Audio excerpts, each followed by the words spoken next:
Hello,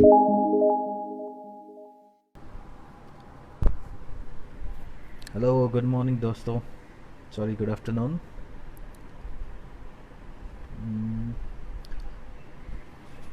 आज का market आपने अगर देखा होगा तो मार्केट में मैंने मेरे टेलीग्राम ग्रुप में कुछ कॉल्स दिए थे। पहला कॉल तो मैंने निफ्टी में दिया था कि निफ्टी 10,345 तक आज जाएगा। तो 10,386 का उसने अब तक हाई लगाया है, और ओपन भी वो जब हुआ है 10,318 पे हुआ है, और लो अब तक 10,277 का लगा है।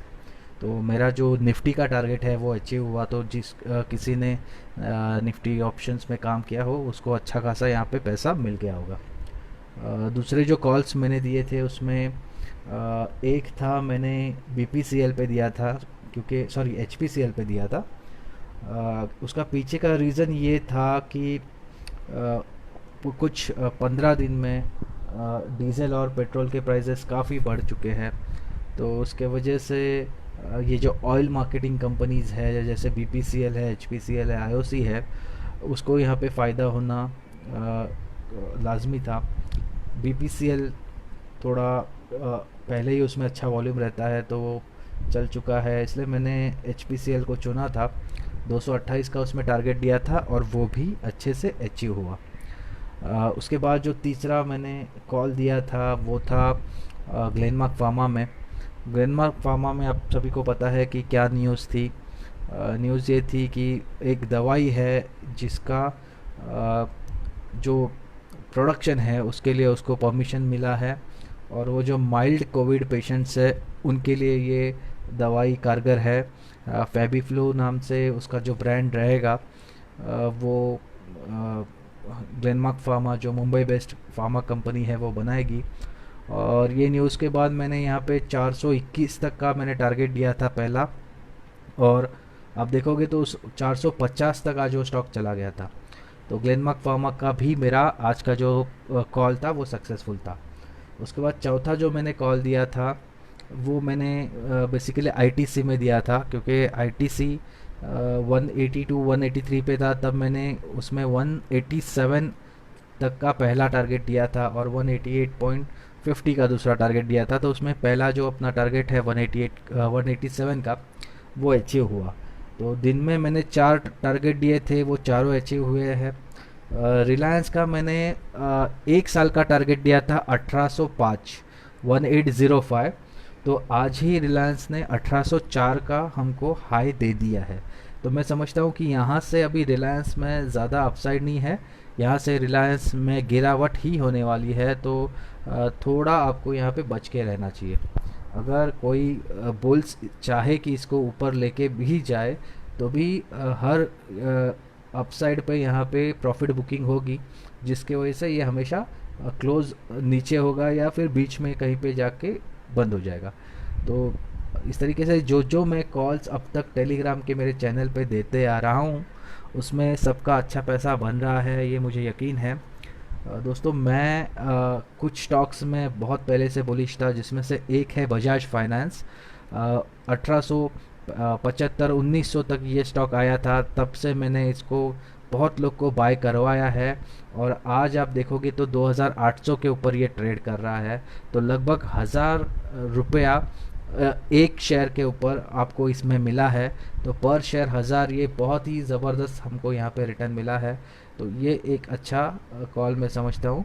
उसके बाद आप देखोगे तो मारुति भी बहुत नीचे मिल रहा था, तभी भी मैंने बोला था कि इसका आपको सिर्फ पीईजी रेशो देखना है, पीई को आप देखो ही मत, तो आपको समझ में आएगा कि ये कितना सस्ता शेयर है। तो वहाँ से लेके अब तक ये 5800 के ऊपर शेयर चल रहा है, तो इसमें भी काफ़ी अच्छा गेन आया है। तो बहुत सारे ऐसे स्टॉक्स हैं जो मैंने, हमारा जो एक कोविड 19 में क्या क्या इन्वेस्टमेंट करना चाहिए था, वीडियो मैंने बनाए थे। लगभग 2 वीडियो मैंने बनाए थे, जिस एक में मैंने सिर्फ मैक्रो इकोनॉमिक्स और सेक्टर वाइज मैंने एनालिसिस किया था, और दूसरे वीडियो में मैंने काफ़ी स्टॉक्स का भी नाम लिया था और उनके टारगेट्स भी आपको बताए थे, कितना वो चल सकता है वो भी बताए थे, और उसके पीछे के रीज़न्स भी बताए थे। तो जो जो मैंने अब तक स्टॉक्स दिए हैं उसमें लोगों के काफ़ी पैसे बन चुके हैं। तो मैं समझता हूँ कि अभी थोड़ा मार्केट और यहाँ से ऊपर जाने वाला है, क्योंकि जैसे ऑप्शन डेटा मुझे सजेस्ट कर रहा है कि 10,500 तक तो इसको जाना ही है, और उसके बाद हो सकता है कि थोड़ा बहुत ये वहाँ से एक रिवर्सल इसमें आ जाए या फिर करेक्शन आ जाए, तब हम लोग इसके ऊपर फिर से एक बार बात करेंगे।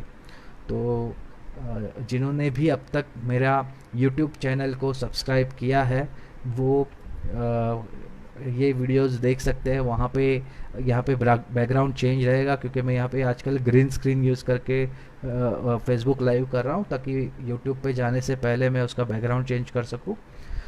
तो आपने अगर अब तक यूट्यूब चैनल मेरा सब्सक्राइब नहीं किया है तो वो कर लीजिए। और उसके अलावा मैं टेलीग्राम पे कुछ वीडियोस सॉरी कुछ कॉल्स में देते रहता हूँ। वो अगर आपको इंटरेस्टेड हो आप उसमें, तो टेलीग्राम चैनल है स्टॉक्स बाजीगर का, उसको आप ज्वाइन कर लीजिए। जो फेसबुक पेज है उस पे मैं कुछ कमेंट्री सिर्फ डालने का काम कर रहा हूँ आजकल, उस पर मैं कॉल नहीं दे रहा हूँ। और वो पेज पे मैं सिर्फ ये जो मेरे वीडियोस है, लाइव वीडियोस है, वो मैं पोस्ट करता हूँ। कभी कभी मैं उसके ऊपर कुछ पोल्स वगैरह पहले करता था, लेकिन पोल का ऑप्शन पेज पे से गूगल ने सॉरी फेसबुक ने निकाल दिया है, तो वो अभी मैं नहीं कर पा रहा हूँ। उसके अलावा ट्विटर पे काफ़ी जो मार्केट के दिग्गज है उनको मैं फॉलो करता हूँ, तो उसमें से जो भी मुझे कुछ रिलेवेंट लगे कल के लिए, जो नेक्स्ट डे का मार्केट है उसके लिए, वो मैं मेरे पेज पे शेयर करता हूँ। तो इस तरीके से मेरा पूरा का पूरा काम चलता है। तो दोस्तों, मेरे जो क्लाइंट्स हैं उसके अलावा जो मुझे फॉलो कर रहे हैं सोशल मीडिया पे, मैं समझता हूँ कि उनके प्रति भी मैं जो भी कर सकता हूँ मेरा करने का यहाँ पे कोशिश रहेगा। क्योंकि ये मैं लॉकडाउन का समय है, मुझे पता है बहुत लोगों का फाइनेंशियल प्रॉब्लम चल रहा है, तो बहुत लोगों को कुछ साइड इनकम की एक ज़रूरत होती है, तो बहुत लोग आजकल शेयर मार्केट में काम कर रहे हैं। तो यहाँ पे थोड़ा रिलायबल कोई कॉल्स आना ज़रूरी है। बहुत लोग होते हैं कि दिन में 10-10 20-20 कॉल डालते हैं, उसमें से कुछ सक्सेसफुल हो जाते हैं, और लेकिन उनको ये समझ में नहीं आता कि बहुत कम लोगों को पता है कि कैसे स्टॉप लॉस लगा के कैसे काम किया जाए। तो ज़्यादा वोलाटाइल स्टॉक्स में मैं बिल्कुल कॉल नहीं देता। आज मुझे पता था कि पीवीआर अच्छा चलेगा, लेकिन मुझे पता है कि पीवीआर बहुत ज़्यादा वोलाटाइल हो चुका है, 1300 तक जाकर आया है स्टॉक, 975 तक नीचे गया था, तो 1000 पे थोड़ा उसने सपोर्ट लेके आज 1050 तक गया था।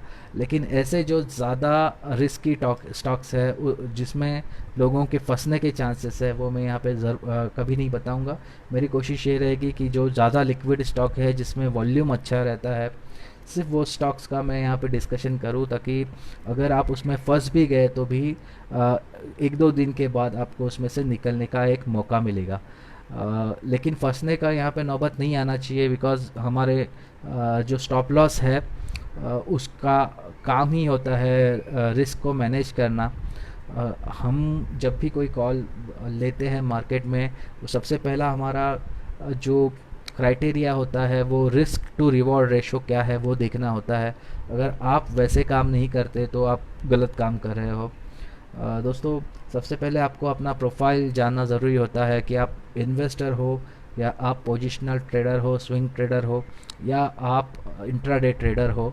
तो अगर आप इंट्राडे ट्रेडर नहीं हो तो मैं समझता हूँ कि आपको इंट्राडे में ही काम करना चाहिए। इंट्राडे का जो सिलेक्शन होता है आपका जो डीमैट अकाउंट है उसमें मिल जाएगा।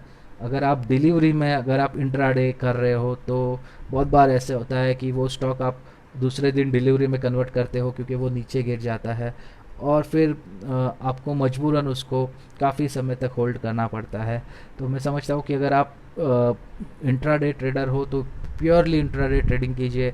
अगर आप पोजिशनल ट्रेडर हो तो प्योरली पोजिशनल ट्रेड कीजिए। और अगर आप इन्वेस्टर हो तो फिर आपको ये देखना है कि ऐसे चढ़ते हुए मार्केट में आपको मार्केट से दूर ही रहना है। जब भी मार्केट में गिरावट आ जाएगी फिर से, जब भी थोड़ा रीज़नेबल वैल्यूएशंस पे स्टॉक्स आपको मिलने लगेंगे, तब आपको उसमें इन्वेस्ट करना है। तो मेरे सामने मैंने एनएससी इंडिया का वेबसाइट खोल के रखा है। मैं आपको अब तुरंत जाने से पहले एक बार फिर से थोड़े लेवल्स बता देता हूँ। अभी जो करंट प्राइस है मार्केट का वो 10,335 है।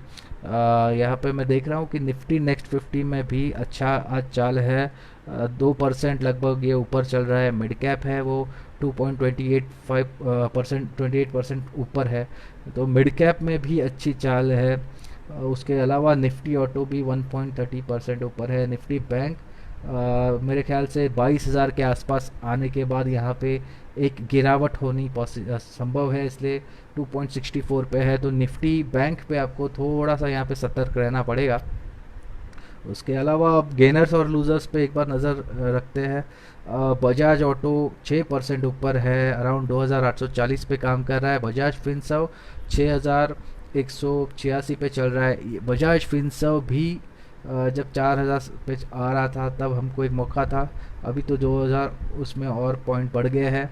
बजाज फाइनेंस की मैंने तभी बात की, ये 4% से ज़्यादा ऊपर है। सिप्ला 4.17% ऊपर है। तो ये ग्लेनमार्क जिसको आज पकड़ में नहीं आया, उसने सिप्ला में आज हाथ डाला है।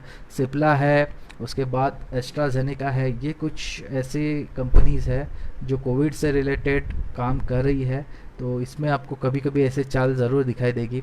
कोल इंडिया है जो 4% ऊपर है 142 पे।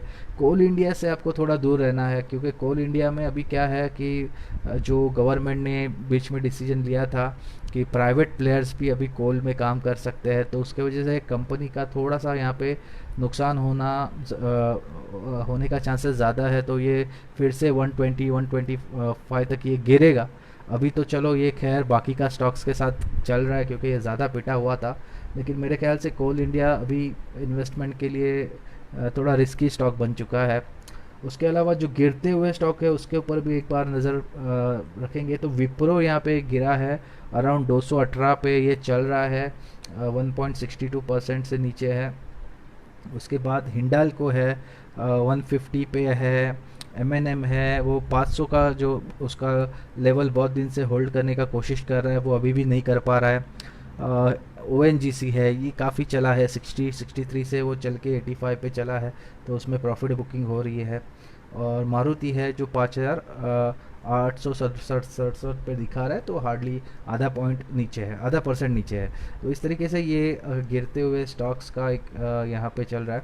विप्रो दोस्तों मैं आपको एक बात बताऊंगा कि H1B वीज़ा से लेकर बहुत सारे अभी यहाँ पे प्रॉब्लम्स आने वाले हैं। तो इन्फोसिस है, TCS है, या जो भी ऐसे कंपनीज़ है आईटी की जहाँ पे जिनका यूएस में ज़्यादा एक्सपोजर है, उस पे आपको थोड़ा सा सतर्क रहना चाहिए।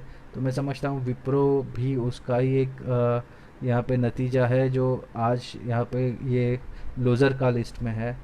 Most active stock obviously Reliance है। 1804 पे जाकर आया है, अभी 1765 पे काम कर रहा है।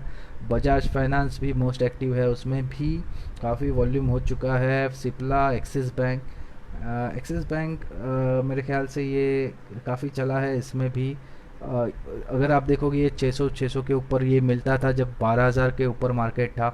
तो बाद में उसमें जब गिरावट आई वो भी काफ़ी बड़ी थी, और अब वहाँ से ये काफ़ी ज़बरदस्त रिकवर हो चुका है। तो इतना रिकवरी के बाद थोड़ा इसमें प्रॉफिट आएगा, प्रॉफिट बुकिंग आएगा। तो एक्सिस बैंक भी अभी मेरे ख्याल से प्रॉफिट बुकिंग के लिए रेडी है।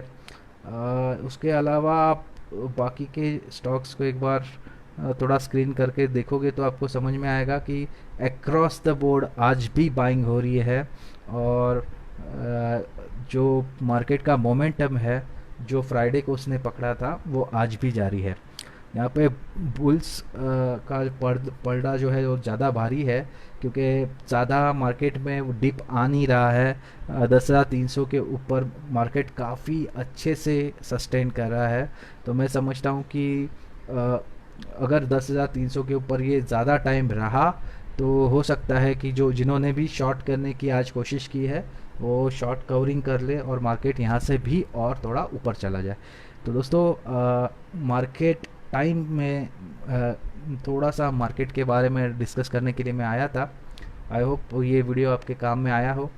तो ऐसे ही वीडियोस मैं मेरे फेसबुक पेज पे एक्चुअली बनाता हूँ। आज बहुत बहुत दिन के बाद मैं मेरे टाइमलाइन पे ये मैंने लाइव बनाया है। तो फिर से एक बार बोलूँगा कि जिनको भी मेरे कॉल्स में इंटरेस्ट है वो टेलीग्राम चैनल मेरा ज्वाइन करें, स्टॉक्स बाजीगर का। और जो भी मेरे डिटेल्ड में जो मार्केट के एनालिसिस पे वीडियोस आते हैं उनको सुनना चाहता है, वो मेरा जो स्टॉक्स बाजीगर का यूट्यूब चैनल है उसको सब्सक्राइब करें। और वहाँ पे बेल नोटिफिकेशन का जो एक आइकॉन है उसको भी क्लिक करें, ताकि जब भी मैं कोई वीडियो अपलोड करूँ तो आपको उसका नोटिफिकेशन मिलते रहे। So thank you very much, good bye.